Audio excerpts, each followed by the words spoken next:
Hey, welcome back to RamZland. Today I'm going to demonstrate how to make the devil's milkshake. Check it out.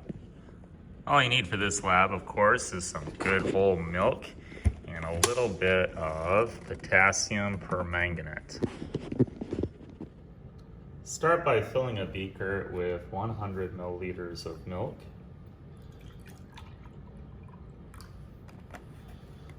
And then stir in 2 spoonfuls of your potassium permanganate.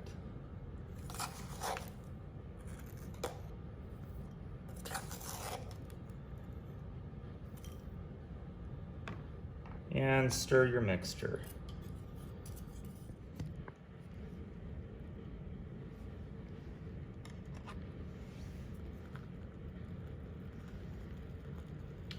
Now you can really start to see it react.